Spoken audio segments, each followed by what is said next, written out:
Ladies and gentlemen, Please welcome. I like this kind of party, baby. It's good to be the king. Mike Damergis along with the King, Scott Engel, for week number 9 in the NFL with our King and I podcast. This is our third week in a row. We're really coming into the meat of the NFL season, aren't we, to see who's the contenders and who the pretenders are.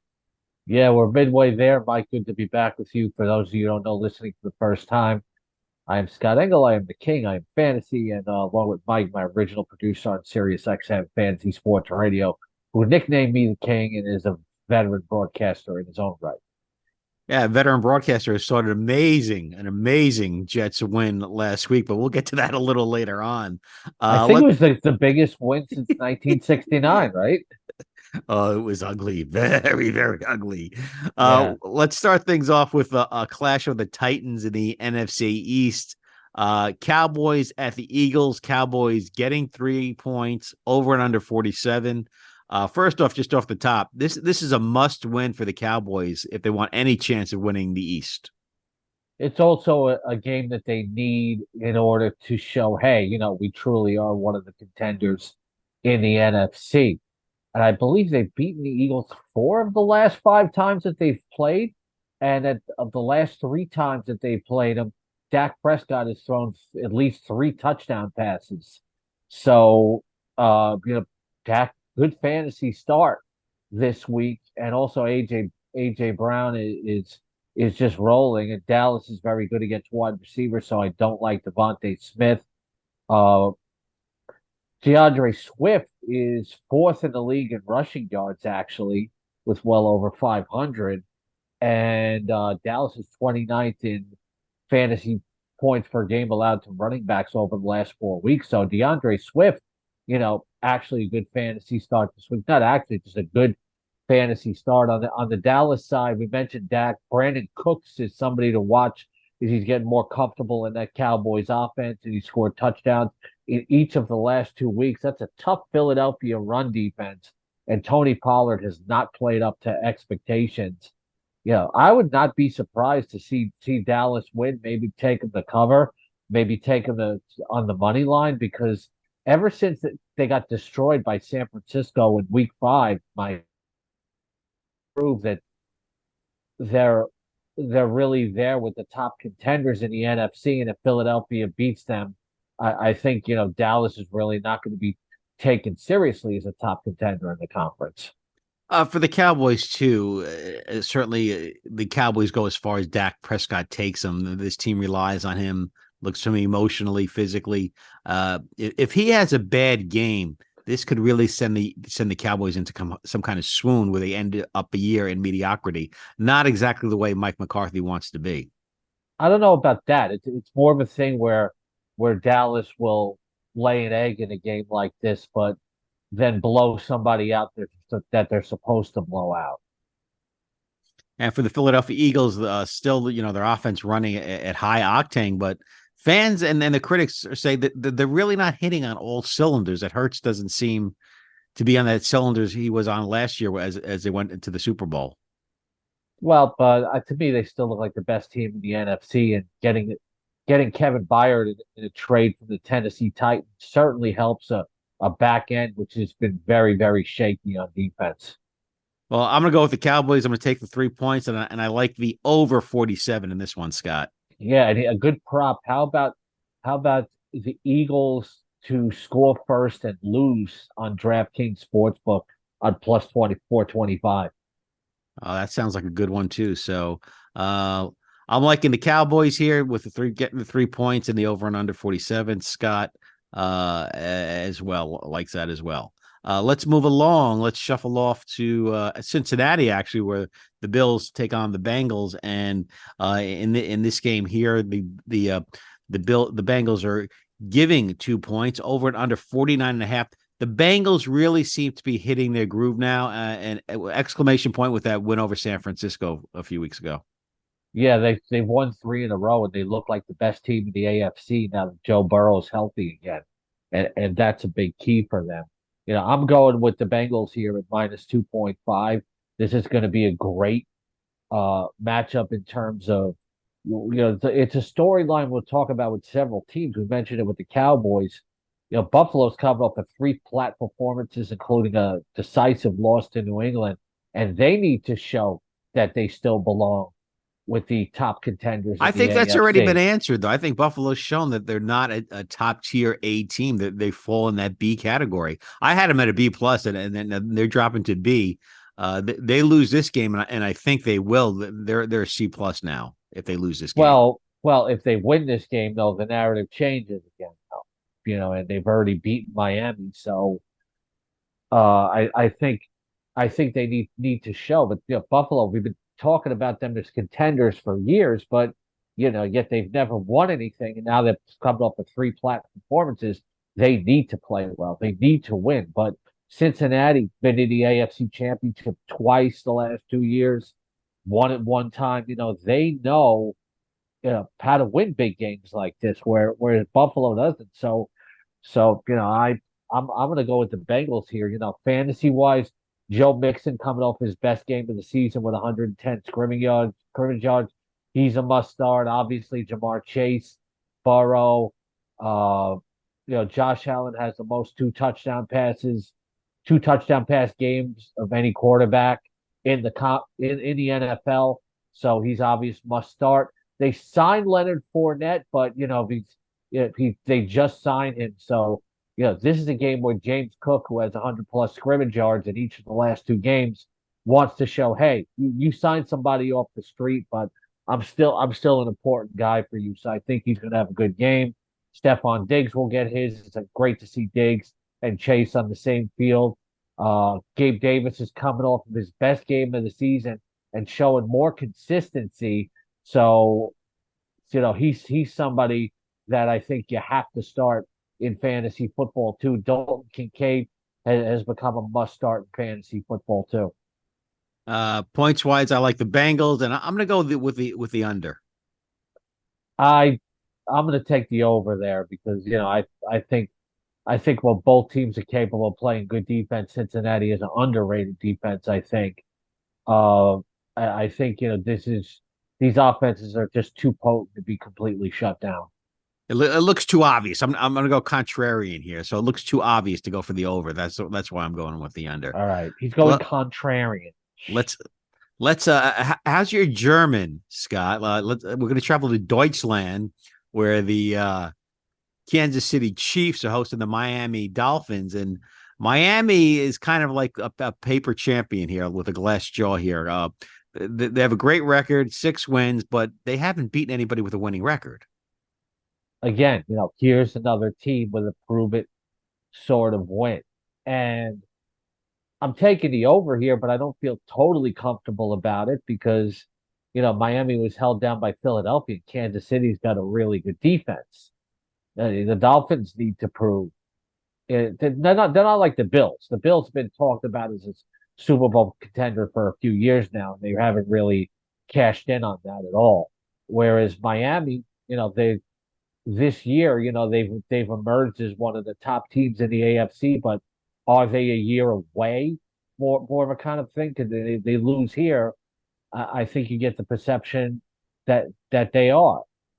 The great offense, best offense in the NFL, maybe the best offense we've seen since the 2013 Broncos.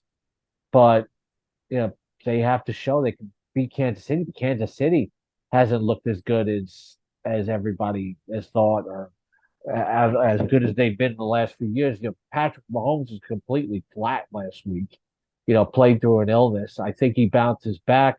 Miami's allowed 9 touchdown receptions to wide receivers, which is tied for third most in the NFL. So I like Rashee Rice this week. Isaiah Pacheco's top 10 fantasy start for week 9. And on the Miami side, we go over there, and obviously Tyreek Hill playing against his former team is a great storyline. And Jalen Waddle, I think, is a really good top 10 start for fantasy this week. Raheem Mostert, even if he doesn't get the yardage, he's always capable of getting in the end zone as a finisher for this really good offense. This is a real test for the Miami Dolphins, but the Chiefs also have to show that they're still capable of being conference champions. And the thing is, when you're a Super Bowl team and you've won it twice, everybody plays their best game against you. So it's never easy for the Chiefs. Kansas City giving 1.5 over and under 51. I'm not going to touch the line on this game, but I like the over because I think Kansas City still wants to prove that they have the best offense in the league, that Mahomes is the best quarterback. So both quarterbacks with a lot to prove here. The only X factor in this are playing overseas in Germany here. So I like the I over. don't think Tua has anything to prove. I think it's more on the Well, he Dolphins wants to prove show. that he can hang with the big boys. This I is think he's in a farce. I don't think it's on him. I think necessarily it is to a degree, but it's not so heavily on him because the Miami offense is going to get his unless he performs like he did against Philadelphia. So I see where you're coming from there, but it's on the Dolphins as a team to show that they can win this. Whereas it's not for Mahomes to show they can be the best offense, but in terms of it's on both teams to show they can beat the other team. And I don't know if that's necessarily going to come down to which quarterback is more stellar, but which defense can make a stop. Moving along to Baltimore, the Seahawks are heading east, and the Seahawks already lost a big match by trading away a second-round pick for Leonard Williams here, Scott. Not a move that I was crazy about, and the Seahawks getting 6 points over and under 44.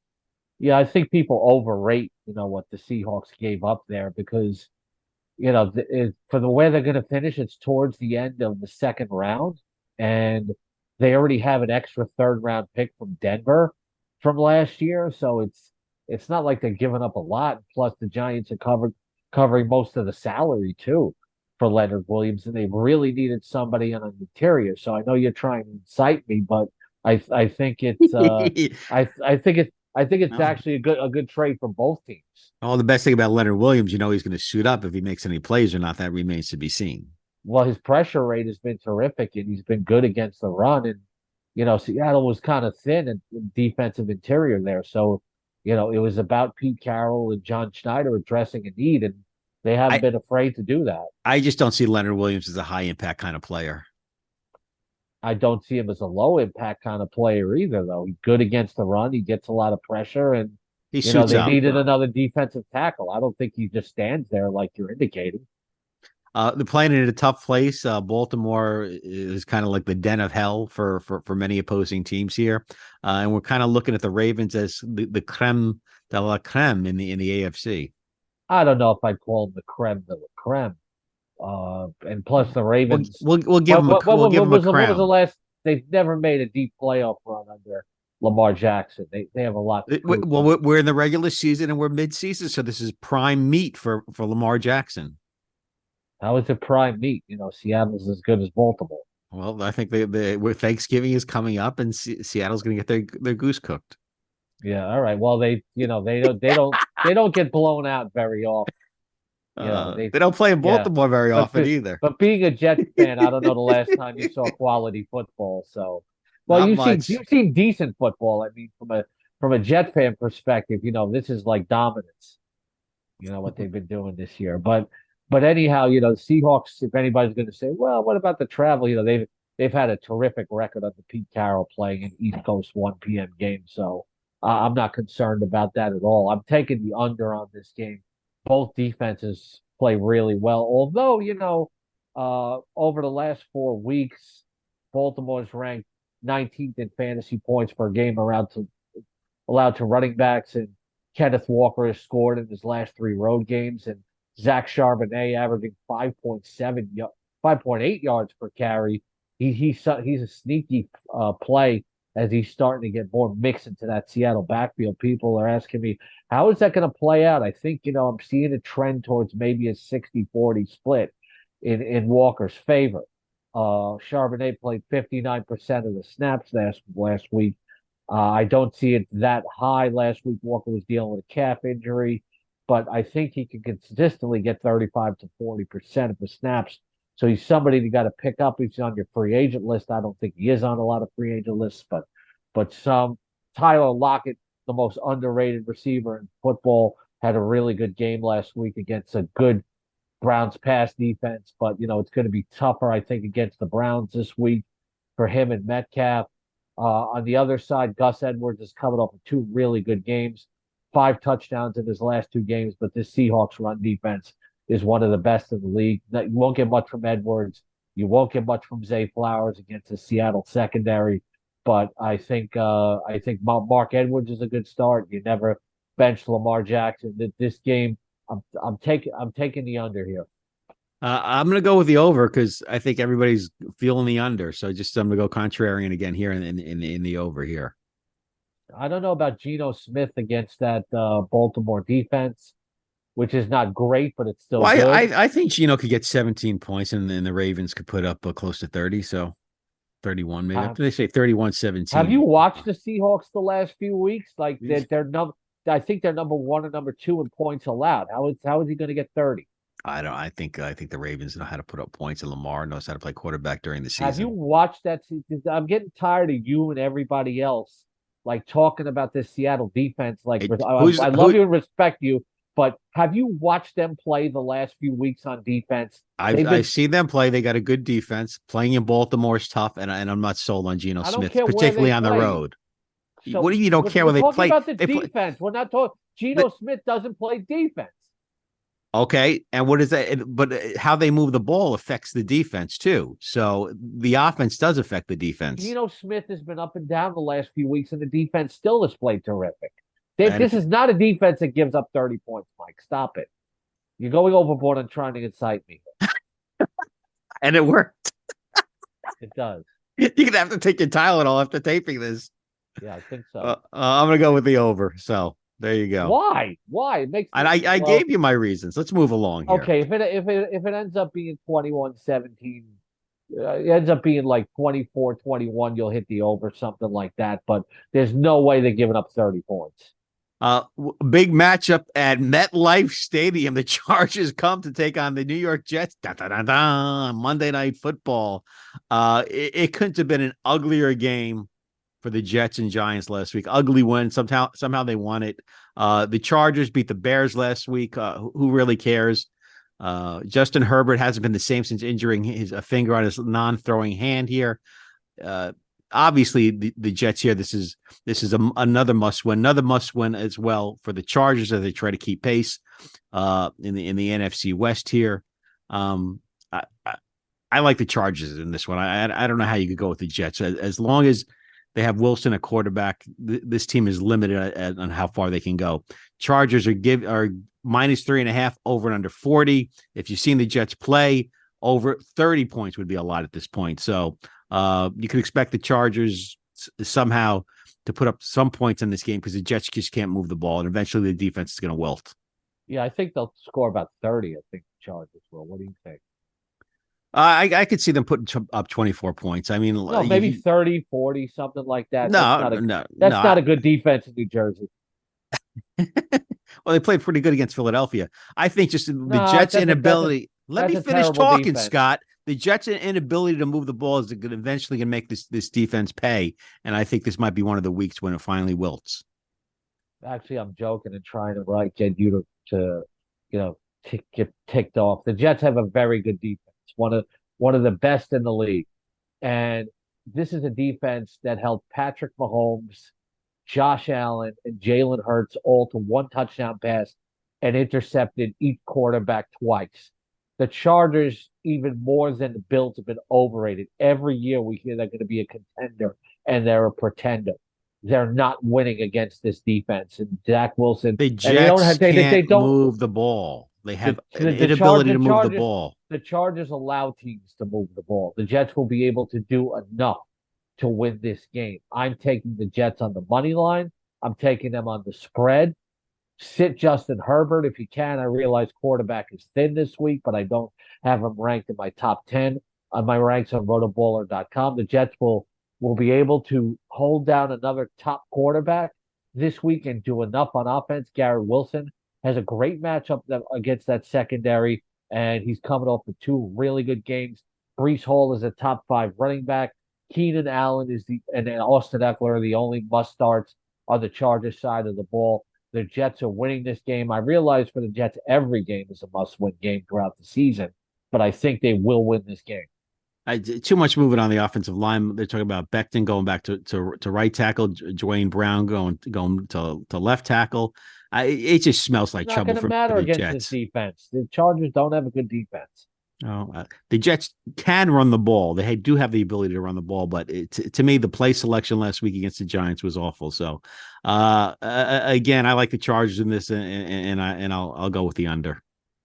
Yeah, well, the Jets, like Robert Saleh said, he's keeping receipts and he's going to keep a receipt on you. They've run the gauntlet against top quarterbacks and they've made them play very bad, and I think that's the difference. Moving along, talking about the ugly game, the Giants are in Vegas, and boy, I mean, what is going on in Vegas? I mean, Stifler, the head coach of the Las Vegas Raiders, is fired. And now they bring in Antonio Pierce. Yeah, well, Antonio Pierce already get fired up in the initial press conference, but yeah, taking a look at this game, it's a game only fantasy players could love from the New Jersey perspective. Saquon Barkley will get his, but there's nobody else I could start. They could start. I'm eventually hoping from a late season breakout from Jalen Hyatt. I'm keeping him stashed on a lot of fantasy rosters. They have to get the ball more to him and Wandale Robinson because no Darren Waller. The hamstring injury has become a real problem for him. On the Raiders side, I think they play inspired after the head coaching and GM firings. Josh Jacobs a very good fantasy start this week, I think, and also Devontae Adams bounce back game. I start Jacoby Myers, who's had some good games. Michael Mayer maybe to bounce back this week, but I'm certainly taking the Raiders here. The Giants at times have played well enough to stay in games, but I think and it's interesting matchup because these are two cornerstone franchises. How are you going to go with the Raiders here? I mean, they fired Josh McDaniels. Garoppolo's getting benched here. Antonio Pierce never coached, never head coach in the NFL, and you're going to go with the Raiders? Yeah, I'm going with the Raiders because sometimes when these things happen, a team will respond and play an inspired game. And I actually think the Raiders certainly have more talent on offense than the Giants do. Aiden O'Connell actually has shown more juice than Jimmy Garoppolo, so I'm not surprised, that they're switching him. But again, this is a matchup of franchises of friends and will only continue to live in the past. The Raiders have been had one contending team in the last 40 years, and the fans are tougher than the team.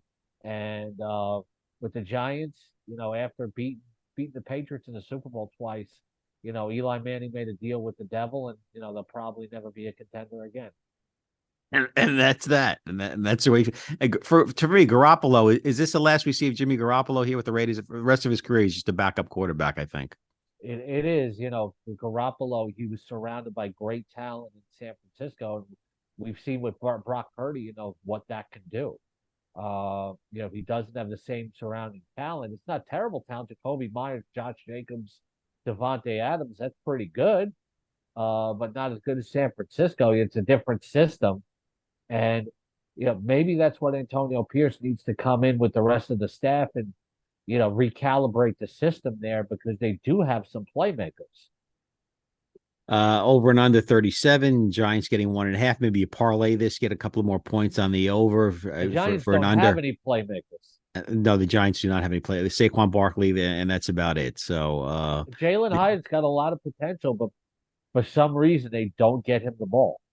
we've been hearing that song every week. Moving along, our final pick of the week: Tampa Bay at Houston. Not a lot of juice here. Todd Bowles, showing the Todd Bowles effect he has on a team, which is absolutely nothing. Tampa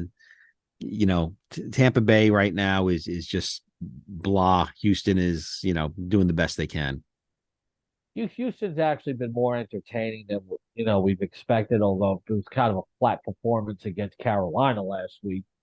I do like them fantasy wise. Nico Collins is actually averaging 131.3 yards per game at home this year. Must fantasy start. Tank Dell, first game back from a concussion, was kind of quiet, but I think he gets back on track this week. You want to avoid that running game, but CJ Stroud's a good fantasy start. He's got 2 touchdown passes in each of his home games this season. I don't like Tampa Bay fantasy wise.